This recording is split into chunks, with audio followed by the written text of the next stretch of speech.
Welcome to QK news. ముందుగా headlines చూద్దాం. భగీరథ్ కేసులో తన నిర్ణయాన్ని సమర్థించుకున్న బండి, కుమారుడిని స్వయంగా పోలీసులకు అప్పగించానన్న బండి, తనపై రాజకీయ కుట్రలు జరుగుతున్నాయని ఆరోపణ, fake media factory నడుస్తోందన్న Bandi Sanjay.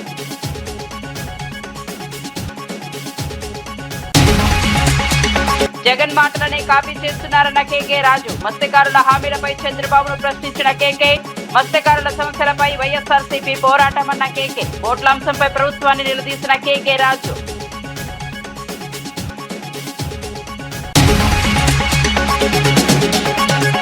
రోమ్లో ప్రధాని మోదీకి అపూర్వ సైనిక స్వాగతం, ఇటలీ పర్యటనలో మోదీకి ఘన ఆతిథ్యం లభించింది. జార్జియా మెలోనీతో కీలక భేటీ జరిపిన మోదీ, రక్షణ వాణిజ్య అంశాలపై రోమ్తో మోదీ చర్చలు. నిర్మలాతో భేటీలో తెలంగాణ నిధులపై పట్టి చర్చ, అదనపు నిధుల కోసం కేంద్రాన్ని కలిసిన బట్టి, తెలంగాణ అభివృద్ధి ప్రణాళికలపై నిర్మలాతో బట్టి భేటీ, రాష్ట్రానికి 5,000 కోట్లు కోరిన బట్టి విక్రమార్క.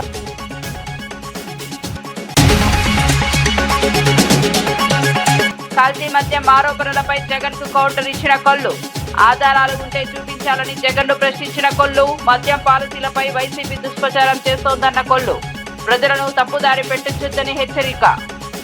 ఏపీలో టీడీపీ ప్రభుత్వం వచ్చిన వెంటనే అత్యుత్తమ మద్యం పాలసీని తీసుకొచ్చామని మంత్రి కొల్లు రవీంద్ర తెలిపారు. వైసీపీ అధినేత జగన్ చేస్తున్న కల్తీ మద్యం ఆరోపణల్లో నిజం లేదని స్పష్టం చేశారు. ఆరోపణలు చేస్తే వాటికి ఆధారాలు కూడా చూపించాలని డిమాండ్ చేశారు. ప్రభుత్వాన్ని అస్థిరపరిచే కుట్రలో భాగంగానే ఇలాంటి దుష్ప్రచారం జరుగుతోందని మండిపడ్డారు. ప్రజల ఆరోగ్యాన్ని దృష్టిలో ఉంచుకుని ప్రభుత్వం సంస్కరణలు తీసుకొచ్చిందన్నారు. మద్యం నియంత్రణ వ్యవస్థను మరింత పటిష్టం చేశామని వివరించారు. ప్రతిపక్షాలు ప్రజల్లో అపోహలు సృష్టించే ప్రయత్నాలు మానుకోవాలని సూచించారు. అసత్య ప్రచారాలతో ప్రజలను తప్పుదోవ పట్టించొద్దని హెచ్చరించారు. ఇవాళ వీళ్ళు 5 రాష్ట్రాల్లో దోపిడీ సామ్రాజ్యం, సాక్షాత్ ఆర్టీసీ బస్సులు కూడా వీళ్ళు వాళ్ళ దోపిడీకి వాడుకున్నటువంటి విధానం, ఇవన్నీ కూడా ప్రజలు గమనించాల్సినటువంటి అవసరం ఉంది. ఇట్లాంటి వ్యక్తులు ఈ రాష్ట్రానికి అవసరమా? ఎందుకంటే ఇదే జోగి రమేష్ గతంలో చంద్రబాబు నాయుడు గారి ఇంటి మీద దాడి చేస్తే మంత్రి పదవి ఇచ్చినటువంటి వ్యక్తి జగన్మోహన్ రెడ్డి, ఆ రోజున అందల వెక్కిచ్చినటువంటి వ్యక్తి. ఇవాళ ఈ కల్తీ మద్యం స్కామ్ చేస్తే రేపు ఇంకేదో ఎక్కిస్తారని చెప్పి ఆశ పెట్టి ఇలాంటి కార్యక్రమాలు చేపించావా జగన్మోహన్ రెడ్డి గారు? జగిత్యాలలో కేంద్రీయ విద్యాలయం యంగ్ ఇండియా స్కూల్ భూముల కేటాయింపుల అంశంపై బీఆర్ఎస్ నేత జీవన్ రెడ్డి తీవ్ర విమర్శలు చేశారు. నిబంధనల ప్రకారం ఇవ్వాల్సిన భూమిని తగ్గించడంలో ఎమ్మెల్యే సంజయ్ పాత్ర ఏమిటని ప్రశ్నించారు. భారీ విలువైన నిర్మాణ కాంట్రాక్టర్లను మేఘా కృష్ణారెడ్డికి కట్టబెడుతున్నారని ఆరోపించారు. స్థానిక కాంట్రాక్టర్లకు అవకాశాలు లేకుండా చేస్తున్నారని విమర్శించారు. అభివృద్ధి పేరుతో కొందరికే లాభాలు చేకూరుతున్నాయని ఆరోపించారు. ప్రజా ఆస్తుల విషయంలో పారదర్శకత ఉండాలని డిమాండ్ చేశారు. నువ్వు 5 ఎకరాల స్థానం 2 ఎకరాలు ఇచ్చిన అనిపించుకుంటే అది ఎట్లా లొకేట్ అవుతుంది? మరి 25 ఎకరాలు 10 ఎకరాలు ఏంటి? నాకు ఇది మొత్తం ప్రభుత్వమే ఎమ్మెల్యే గారి కన్సర్న్లో నడుస్తున్నది. 5 ఎకరాలు 10 ఎకరాలు కుదించబడటం లోపల నీ పాత్ర ఏంటి? అసలు నీకు అక్కడ ఈ రెసిడెన్స్ స్కూల్ నిర్మాణం చేయాలని ఉందా లేదా? అది కూడా కేంద్రీయ విద్యాలయంలోకి ఇంకేమైనా చేద్దామని ఉన్నదా? కలెక్టర్ ప్రతిపాదించింది 25 ఎకరాలకు. మరి ఈ జీవో ఎమ్మెల్యే గారు తీసుకొచ్చిందని చెప్పని మరి నేను గమనిస్తే పాలాభిషేకాలు జరిగినాయి. ఈ పాలాభిషేకాలు 25 ఎకరాలు 10 ఎకరాలు కుదించబడ్డందుక, ఈ పాలాభిషేకాలు 25 ఎకరాలు 10 ఎకరాలు కుదించబడ్డందుక ఆ పరిసర గ్రామాల వారందరూ కూడా విద్య యొక్క ప్రాధాన్యత గుర్తిరుతుందని చెప్పంటారు. లక్ష్మీపూర్ అట్లాగే ఈ చెల్గెలకు సంబంధించినటువంటి మీరు అదనంగా రేవంత్ రెడ్డి గారి యొక్క ఆలోచన విధానం ఇంటిగ్రేటెడ్ రెసిడెన్స్ స్కూల్ ఏర్పాటు చేయాలని మరి భావిస్తున్నారో, చెలిగల్లో అది ఏర్పాటు చేయబడడానికి కావాల్సినటువంటి 25 ఎకరాల స్థలం మీరు 10 అనేది ఏదైతుందో ఇది ప్రజానీకాన్ని మభ్యపెట్టి అసలు మంజూరు చేసిందా చేయలేదా, కడతారా కట్టరా? 20 ఎకరాల అవసరం 10 ఎకరాల జీవో ఇచ్చి పాలాభిషేకం చేసుకోవడం ఏంటే?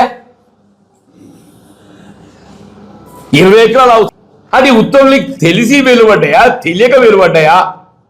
మరి ముఖ్యమంత్రి రేవంత్ రెడ్డి గారు జగిత్యాల పట్ల అని వివక్షతనా నిర్లక్ష్యమా? నా మీద ఏమైనా కోపం ఉంటుండని ఏవయా? ఒక్కొక్క దానికి పాఠశాల నిర్మాణానికి 200 కోట్లు ఇంటూ 100 పెట్ట 20,000 కోట్లు. ఈ 20,000 కోట్లు ఎవడు కాంట్రాక్టర్ అనేది కూడా ఏదో సాధారణ స్థానికులకైతే ఎవరికి అవకాశం లేదే. స్థానికులకు ఎవరికి అవకాశం లేదు. ఈ 20,000 కోట్లు ఏదైతుందో గుత్తాధిపత్య పెట్టుబడిదారులు వీళ్ళ రేవంత్ రెడ్డి గారి కనుసన్నల్లో అది మళ్ళా ఏ మెగా కృష్ణారెడ్డో మరి ఎవరు నిర్మాణం చేస్తుండో మనకు తెలియదు. కానీ ఎవడున్నా కానీ ఏదైతుందో మన స్థానికులు జిల్లా అయితే కాదు. మంత్రి సత్యకుమార్ వ్యవహారంపై మరోసారి బీజేపీలో చర్చ మొదలైంది. బీజేపీ నేత సుదర్శన్ రెడ్డి తీవ్ర వ్యాఖ్యలు చేశారు. హైకోర్టు న్యాయవాది అంజన్ రెడ్డిపై దాడి ఘటనను ప్రస్తావిస్తూ ఇక్కడైన అరాచకాలు ఆపాలని హెచ్చరించారు. పరిస్థితులు మారకపోతే తగిన బుద్ధి చెబుతామని వార్నింగ్ ఇచ్చారు. ధర్మవరంలో అనుచరుల వ్యవహార శైలిపై కూడా అసంతృప్తి వ్యక్తమవుతోందని సమాచారం. సొంత పార్టీలో ఇలాంటి విమర్శలు రావడం ఇప్పుడు చర్చనీయాంశంగా మారింది. ధర్మవరం దగ్గర నీదో నాదో ఏదో తేల్చుకుని అని చెప్పేసి సందర్భంగా సవాల్ చేస్తున్నాం. నీకు నీ అనుచరులు ఏదో గప్పాలు కొట్టుకుంటుంటారు మీడియాలో, మా మంత్రి ఇట్లా చేసి అట్లా చేసి. నేను నిజంగా నువ్వు చేసింటే నువ్వు రాజీనామా చేయి. నువ్వు పార్టీ తరఫున పోటీ చేస్తావా, లేదా నేను చేయాలా, లేదా ఇండిపెండెంట్గా నువ్వు చేస్తావా, నేను చేయాలా, చెయ్యి. నీ పోటీ చేద్దాం, ఎవరు గెలుస్తారో తిరుగుతారని చెప్పేసి నీకు దమ్ముంటే రాజీనామా చేసి ఎలక్షన్లకు రావాలని చెప్పేసి ఈ సందర్భంగా సవాల్ విసురుతున్నా. అదేవిధంగా నీ పుట్టుకంత అవినీతి మాయం. నేను ఎక్కడ కూడా ధర్మాలలో వసూలు పరం చేయలేదు. ఇక్కడ లోకల్ గా ఉండేటువంటి నువ్వు ఒక బీసీ వ్యక్తి అని చెప్పేసి ధర్మవరంలోకి వచ్చి ఎలక్షన్ లో పోటీ చేయడం జరిగింది. నువ్వు నిజంగా బీసీ నాయకుడు అయితే ఎవడయ్యా వాడు నీ కంట్రీ నాయకులు వచ్చేసి కర్నూలు నుంచి వచ్చి ఇక్కడ నీ పెత్తనం చెలాయించడానికి. ఇక్కడ బీసీ నాయకులు లేరా? మా బీసీ సోదరులు చాలా మంది ఉన్నారు. ఇక్కడ నాయకులు ఎవరు లేరా? బీసీ నాయకుల్ని మా సోదరులు ఇన్ఛార్జి పెట్టు, మేమందరం కూడా చెల్లుడు చేస్తాం నీకు అని చెప్పేసి ఈ సందర్భంగా నీకు చెప్పడం జరుగుతూ ఉంది. తెలంగాణ డిప్యూటీ సీఎం బట్టి విక్రమార్క కేంద్ర మంత్రి నిర్మలా సీతారామన్తో కీలక సమావేశం నిర్వహించారు. రాష్ట్రానికి సంబంధించిన పలు అంశాలపై చర్చించారు. తెలంగాణకు అదనంగా 5,000 కోట్ల రూపాయలు మంజూరు చేయాలని బట్టి కోరారు. రాష్ట్ర ఆర్థిక అవసరాలు, అభివృద్ధి ప్రణాళికలపై వివరించినట్లు సమాచారం. కేంద్రం నుంచి రాష్ట్రానికి మరింత సహకారం అందేలా చర్యలు తీసుకోవాలని కోరారు.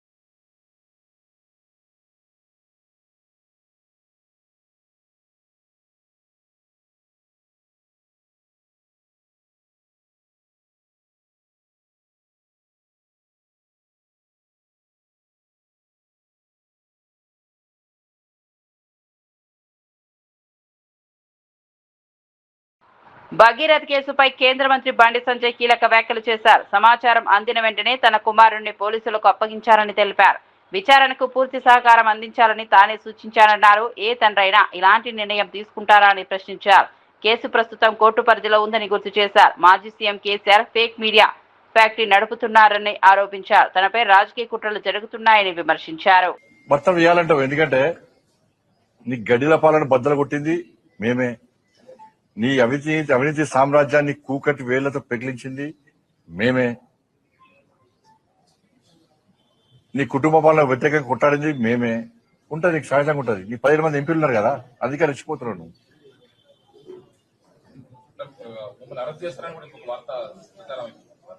ఇప్పుడు అన్న ఈ కోర్టులో కేసు నడుస్తున్నది, కోర్టు పరిధిలో ఉన్నది. ఇప్పుడు ఒక్కరు గుర్తుంచుకోండి, కన్న కొడుకును ఓ తండ్రి పోలీసులకు స్వయంగా అప్పగించినటువంటి సందర్భం ఏదైనా ఉందా? వాళ్ళ కన్న కొడుకును నేను తీసుకుపోయి విచారణకు సహకరించాలని చెప్పి నాకు సమాచారం వచ్చిన వెంటనే నా కొడుకును అప్పచెప్పిన. అరెస్ట్ చేయాలంటాడు. ఇలా కేసీఆర్ కొడుకు ఫేక్ మీడియా ఫ్యాక్టరీ నడుపుతున్నాడు. ఏం జరుగుతుంది, ఏం జరగాలి, ఏం జరిపించాలనేది ఆ కుట్రలన్నీ ఆయన చేస్తున్నాడు. కాబట్టి ఆయన నడితే సమాధానం చెప్తాడు. హైదరాబాద్ సైబర్ క్రైమ్ పోలీసులు నిర్వహించిన ఆపరేషన్ ఆక్టోపస్ 3.0లో భారీ మోసాల నెట్వర్క్ బయటపడింది. దేశవ్యాప్తంగా 13 రాష్ట్రాల్లో దాడులు నిర్వహించి 66 మందిని అరెస్ట్ చేశారు. 544 సిమ్ కార్డులను స్వాధీనం చేసుకున్నారు. డిజిటల్ అరెస్ట్, సెక్స్టార్షన్ వంటి నేరాలకు ఈ సిమ్లు వినియోగిస్తున్నట్లు గుర్తించారు. మొత్తం 101 కోట్లు దాటిన మోసాలకు సంబంధం ఉన్నట్లు పోలీసులు తెలిపారు. వ్యవస్థ ఉంది. అట్లానే ఒక గోస్ట్ సిమ్స్ని సరఫరాజ్ చేసే ఒక ముఠా కూడా ఇన్వాల్వ్ కావడం జరుగుతుంది. అన్నీ కూడా మనము ఒకసారి డెసిఫర్ చేయడానికి ఛేదించడానికి ఈ ఒక ఆక్టోపస్ ఒక ఆపరేషన్ని మనము చేపట్టాను. సో ఆక్టోపస్ 1లో మనము దాదాపు 16 స్టేట్స్లో మన టీమ్స్ పంపించి 850 కేసెస్ పైన నేరాల్లో పాల్గొనే సైబర్ క్రిమినల్స్లో 350 మ్యూల్ అకౌంట్స్ని అట్లానే 117 మందిని మనం అరెస్ట్ చేయడం జరిగింది. ఇంత స్థాయిలో ఒక దేశవ్యాప్తంగా ఆపరేషన్ను మొదటిసారిగా జరిగింది. అది కూడా మన హైదరాబాద్ పోలీసు చేసింది. తర్వాత ఆక్టోపస్ 2లో 9 స్టేట్స్లో మన టీమ్స్ పంపడం జరిగింది. 52 మందిని మనం అరెస్ట్ చేశాను. ఆక్టోపస్ 1లో మన ఫోకస్ అంతా మ్యూల్ అకౌంట్ హోల్డర్స్ పైన మన ఫోకస్ చేస్తే, మనము సెకండ్ ఆపరేషన్లో ఆక్టోపస్ 2.0లో ఈ బ్యాంక్లో ఎవరెవరు ఇన్వాల్వ్ అవుతున్నారు, ఎవరెవరు ఈ యొక్క మ్యూల్ అకౌంట్ సరఫరా చేస్తున్నారు వాళ్ళపైన ఉక్కుపాదం మోపడం జరిగింది. దాదాపు మనము 52 మంది అరెస్ట్ చేస్తే దాంట్లో 32 మంది బ్యాంక్ ఆఫీషియల్స్. ఇంత పెద్ద సంఖ్యలో బ్యాంక్ ఆఫీషియల్స్ అరెస్ట్ కావడం ఒక దేశ చరిత్రలోనే మొదటిసారి. మన ఆక్టోపస్ 2.0లో చూసింది ఏమంటే బ్యాంక్లో చాలా లూపోల్స్ ఉన్నాం, దాన్ని మనము ఎక్స్పోజ్ చేయడం జరిగింది. ఎందుకంటే ఈ ఒక సైబర్ క్రైమ్ క్రిమినల్స్కి ముఖ్యంగా మెయిన్ లైఫ్ లైను ఈ మ్యూల్ అకౌంట్స్. ఈ మ్యూల్ అకౌంట్స్ లేకపోతే వాళ్ళు నేరానికి పాల్గొనడానికి అవకాశం లేదు. అందుకు మనము బ్యాంకింగ్ వ్యవస్థ పైన మనము చాలా ఫోకస్ చేయడం జరిగింది. అక్కడికే వదలకుండా మనము వివిధ బ్యాంక్ మేనేజ్మెంట్స్తో మాట్లాడాను, ఆర్బీఐ గవర్నర్తో మాట్లాడాను, అక్కడ సెంట్రల్ గవర్నమెంట్లో department of banking and financial services secretary గారితో మీటింగ్ పెట్టడం జరిగింది. ఇప్పుడు ఒక లెవెల్ ఆఫ్ అవేర్నెస్ రావడం జరిగింది. బ్యాంకింగ్ మేనేజ్మెంట్స్ కావచ్చు, సెంట్రల్ గవర్నమెంట్లో కావచ్చు, reserve bank of India officials కూడా కొంత అవేర్నెస్ రావడం జరిగింది. డెఫినెట్లీ వచ్చే రోజు ఆ ఒక ఎక్కడెక్కడ లూపోల్స్ ఉన్న దాన్ని కూడా పరిష్కారం చేయడానికి వాళ్ళు కూడా ఏర్పాటు చేయడం జరుగుతుంది. వాళ్ళు కూడా సిద్ధమవుతున్నారు. సో నెక్స్ట్ ఈ ఒక mule account holders plus banking వ్యవస్థ ఉంది. ముఖ్యంగా ఇంకోటి నెట్వర్క్ గోస్ట్ సిమ్ నెట్వర్క్. అంటే గోస్ట్ సిమ్ అంటే నా పేరుతోనే ఉన్న సిమ్ ఇంకోటి వాడు వాడడము. అంతే, అది పేరంతా నాదే ఉంటుంది, సిమ్ కూడా నాదే ఉంటుంది, నాదే బయోమెట్రిక్స్ ఉంటుంది, నాదే ఆధార్ కార్డు ఉంటుంది. బట్ అది యూజ్ చేసేవాళ్ళు వేరే వాళ్ళు. అది ఒక గోస్ట్ సిమ్ నెట్వర్క్. దాన్ని ఛేదించడానికి మనము ఆక్టోపస్ 3.0 స్టార్ట్ చేయడం జరిగింది. 5 దేశాల పర్యటనలో భాగంగా భారత ప్రధాని నరేంద్ర మోదీ ఇటలీ రాజధాని రోమ్ చేరుకున్నారు. అక్కడ మోదీకి అపూర్వ సైనిక స్వాగతం లభించింది. ఇటలీ ప్రధాని జార్జియా మెలోని స్వయంగా ఆహ్వానించారు. గార్డ్ ఆఫ్ ఆనర్తో ఘన స్వాగతం పలికారు. అనంతరం కొలోసియం వద్ద ఇరువురు నేతలు ద్వైపాక్షిక అంశాలపై చర్చించారు. రక్షణ, వాణిజ్యం, హరిత ఇంధన అంశాలపై ప్రత్యేక దృష్టి సారించారు.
హైదరాబాద్ కోటి ప్రాంతంలో అక్రమంగా నిర్వహిస్తున్న గోదాంపై హైడ్రా అధికారులు చర్యలు చేపట్టారు. 3 అంతస్తుల భవనంలోని సెల్లార్ను గోదాంగా వినియోగిస్తున్నట్లు గుర్తించారు. కొత్త యజమాని ఫిర్యాదు మేరకు అధికారులు తనిఖీలు చేపట్టారు. సెల్లార్ను ప్రమాదకరంగా వినియోగిస్తున్నట్లు ఆరోపణలు రావడంతో చర్యలు తీసుకున్నారు. అక్రమ నిర్మాణాలపై కఠిన చర్యలు కొనసాగుతాయని అధికారులు స్పష్టం చేశారు.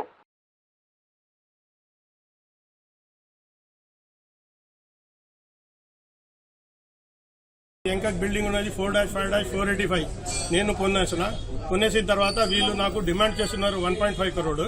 లేదంటే ఈ దీనికి అన్ని లోపల చెత్త పెట్టినారు, which is prone to fire tragedy. And I have raised complaint before HYDRAA. HYDRAA వాళ్ళకి 15 days టైం ఇచ్చినారు. 15 days టైంలో ఏం చేయలేదు, చెత్త తీసుకోలేదు, ఏం తీసుకోలేదు. మళ్ళీ ఇస్తే ఇప్పుడు వాళ్ళు to break open the lock అని చెప్పినారు. అది షట్టర్ తీసుకుంటున్నారు అంది. హైడ్రా చెప్పినా నువ్వు కరెక్టే ఉన్నావు, నేను వచ్చి 15 days టైం ఇచ్చినారు. 15 days తర్వాత 3 months అయిపోయినాయి, ఇప్పుడు వరకు వాళ్ళు ఏం చేయరు. ఇప్పుడు మళ్ళీ వచ్చి హైడ్రా వాళ్ళు చేస్తున్నారు. నాకు 9 months అయింది. 9 months నుంచి కూడా ఒక చుక్క పైసా కూడా ఇవ్వలేదు. మత్స్యకారుల హక్కుల అంశంలో జగన్ ఇచ్చిన హామీలను ఇప్పుడు చంద్రబాబు కాపీ చేస్తున్నారని వైఎస్ఆర్సీపీ నేత కేకే రాజు విమర్శించారు. జువెల్లిదిన పర్యటనలో జగన్ మత్స్యకారులకు భరోసా ఇచ్చారని గుర్తు చేశారు. పోలీసులు సీజ్ చేసిన బోట్లను దొంగిలించడం హాస్యాస్పదమని అన్నారు. మత్స్యకారుల సమస్యలపై వైఎస్ఆర్సీపీ ఎప్పుడూ పోరాడుతుందని స్పష్టం చేశారు.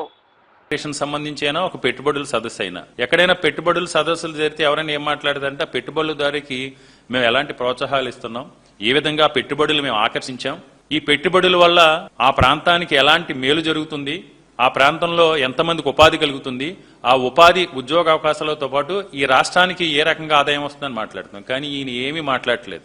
ఎంతసేపు 2 సంవత్సరాలు అయింది అధికారంలోకి వచ్చి, ఏమీ చేయలేకపోయాం, ఈ రాష్ట్రాన్ని పరిపాలించడం మన చేత కావట్లేదు. రేపు మళ్ళీ వచ్చేది అధికార ప్రజలందరూ కూడా జగన్మోహన్ రెడ్డి గారు చేసిన సంక్షేమం గురించి, జగన్మోహన్ రెడ్డి గారు చేసిన అభివృద్ధి గురించి చర్చించుకుంటూ ఉన్నారు. ఏదో రాకుండా మనకి ఛానల్స్ ఉన్నాయి, పత్రికలు ఉన్నాయి, వీటి ద్వారా జగన్మోహన్ రెడ్డి గారి మీద బురద చల్లాలనే ఉద్దేశంతో సమయం సందర్భం లేకుండా వెటకారంతో ఒక బాధ్యతాయుత పదవిలో ఉన్న ముఖ్యమంత్రి స్థానంలో ఉన్న వ్యక్తి వెటకారంతో వ్యంగ్యాస్త్రాలతో జగన్మోహన్ రెడ్డి గారిని గత వైఎస్ఆర్ కాంగ్రెస్ పార్టీని దూషించడం. నిన్న ఒకవైపు తండ్రి ఏమో అక్కడ ఎలాంటి మనం చూసాం, గాడిలో వంట ఉండటం ఎలాగానే చూసాం. ఒకవైపు కొడుకేమో నేను ఇంటికి తీసుకొచ్చి మత్స్యకారులను తీసుకొచ్చి డ్రామా ఆడుతున్నారు. గతంలో మనం చూసాం మత్స్యకారుల బోట్లకు సంబంధించి ఏం జరిగిందో అనే పరిస్థితి చూసాం. పోలీసులు సీజ్ చేసిన బోట్లని ఎవరన్నా దొంగిలించడం అనేది హాస్యాస్పదం.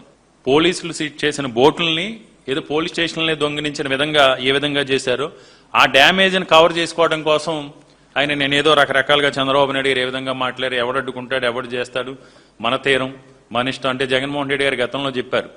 జువ్వెల్లిదిన్నికి వెళ్ళినప్పుడు మిమ్మల్ని అడ్డుకునేది ఎవరు, మీ హక్కుల్ని భంగం కలిగించేది ఎవరు, నేను మీకు రక్షణగా ఉంటానని జగన్మోహన్ రెడ్డి గారు వాళ్ళకి నమ్మకాన్ని భరోసాని కల్పించడం జరిగింది. దాన్ని ఈరోజు ఈ స్కిట్ చంద్రబాబు నాయుడు మళ్ళీ కాపీ చేసి ఈ విధంగా మాట్లాడుతున్నారు. గత నెలలో కూడా మనం చూసాం చంద్రబాబు నాయుడు గారి యొక్క ధోరణి. 45 సంవత్సరాల ఇండస్ట్రీ, కేంద్ర ప్రభుత్వం నా వల్లే నడుస్తుంది, ఈ దేశంలో నేనే సీనియర్ రాజకీయ నాయకుని అనుకునే చంద్రబాబు నాయుడికి ఎంత అవగాహన రాహిత్యంతో, ఎంత బాధ్యత రాహిత్యంతో రాజకీయాలు చేస్తున్నాడనే దాని నిదర్శనం ఏంటంటే ఈ రాష్ట్రంలో, ఈ దేశంలో పెట్రోల్కు సంబంధించి, డీజిల్కి సంబంధించి డిమాండ్ అండ్ సప్లై మీద కూడా కనీస అవగాహన లేని ముఖ్యమంత్రి, సీనియర్ నాయకుడు, ఈ దేశంలోనే అత్యంత వృద్ధ రాజకీయ నాయకుడు ఎవరన్నాడంటే చంద్రబాబు నాయుడు మాత్రమే.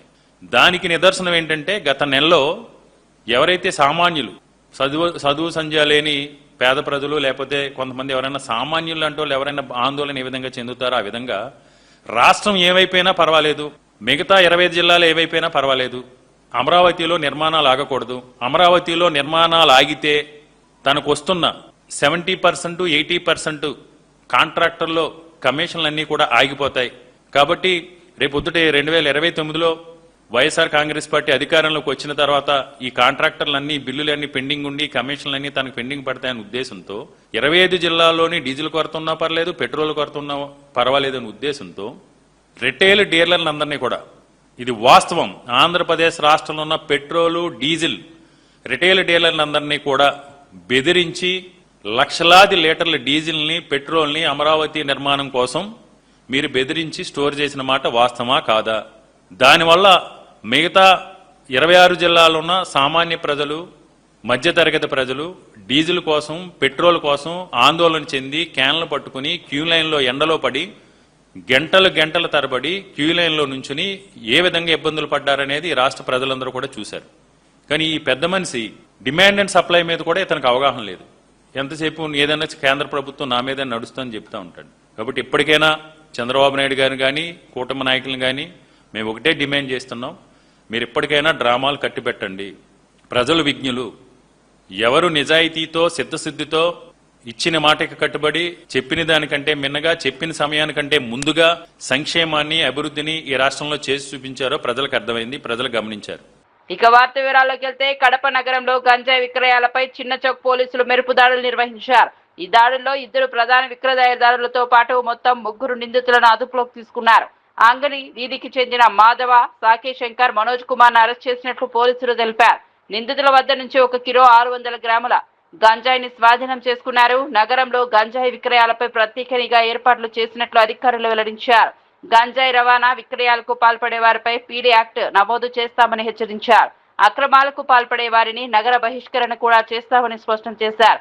యువతను మత్తు పదార్థాల బారిన పడకుండా కాపాడేందుకు చర్యలు కొనసాగుతున్నాయని తెలిపారు. ఎలా వస్తుందంటే గంజాయి వాడిన వాళ్లకు ఇలా వస్తుంది, వీళ్ళు గంజాయి తాగినట్లు లెక్క. ఇది ప్రతిరోజు మేము నైట్ బీట్ లెవెల్ వాళ్ళకి ఇస్తున్నాము. ఎవరైతే రోడ్ల పైన అల్లరిగా తిరగడము వాళ్ళకు చెక్ చేసినప్పుడు ఆ స్ట్రైప్ సింగిల్ స్ట్రైప్ వచ్చిందంటే కనుక సింగిల్ స్ట్రైప్ వస్తే వాళ్ళు గంజాయి వాడినట్లు. ఆ విధంగా చెక్ చేసి రీసెంట్గా మేము 4 పట్టుకున్నాము కడప టౌన్లో.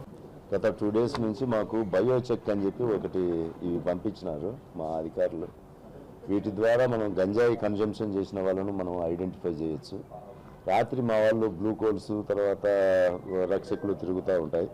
తర్వాత మేము వాళ్ళ ద్వారా అందరిని చెక్ చేస్తే మాకు 2 మనుషులు దొరికినారు. ఈ బయో చెక్ చేయించినప్పుడు వాళ్ళ యూరిన్ డ్రాప్ను దీనిపైన వేస్తే కనుక ఒక్కటే స్ట్రైప్ వస్తే అతను గంజాయి వాడినట్లు, ఒకటి కాకుండా మల్టిపుల్ స్ట్రైప్స్ వస్తే అతను గంజాయి వాడినట్లు. ఆ విధంగా మేము ఇద్దరు వ్యక్తులను అరెస్ట్ చేసినాము. వాళ్ళను విచారిస్తే కనుక వాళ్ళు గంజాయి ఎవరు సప్లై చేస్తున్నారో చెప్పినాడు. అతన్ని కూడా అరెస్ట్ చేసినాము.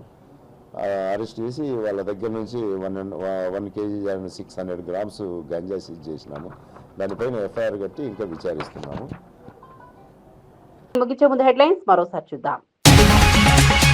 భగీరథ్ కేసులో తన నిర్ణయాన్ని సమర్థించుకున్న బండి, కుమారుడిని స్వయంగా పోలీసులకు అప్పగించానన్న బండి, తనపై రాజకీయ కుట్రలు జరుగుతున్నాయని ఆరోపణ, fake media factory నడుస్తోందన్న Bandi Sanjay.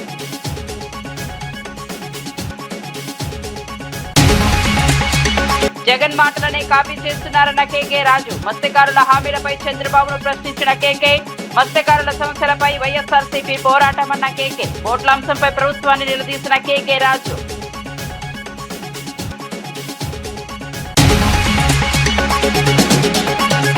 రోమ్లో ప్రధాని మోదీకి అపూర్వ సైనిక స్వాగతం, ఇటలీ పర్యటనలో మోదీకి ఘన ఆతిథ్యం లభించింది. జార్జియా మెలోనీతో కీలక భేటీ జరిపిన మోదీ, రక్షణ వాణిజ్య అంశాలపై రోమ్తో మోదీ చర్చలు. నిర్మలాతో భేటీలో తెలంగాణ నిధులపై బట్టి చర్చ, అదనపు నిధుల కోసం కేంద్రాన్ని కలిసిన బట్టి, తెలంగాణ అభివృద్ధి ప్రణాళికలపై నిర్మలాతో బట్టి భేటీ, రాష్ట్రానికి 5,000 కోట్లు కోరిన బట్టి విక్రమార్క.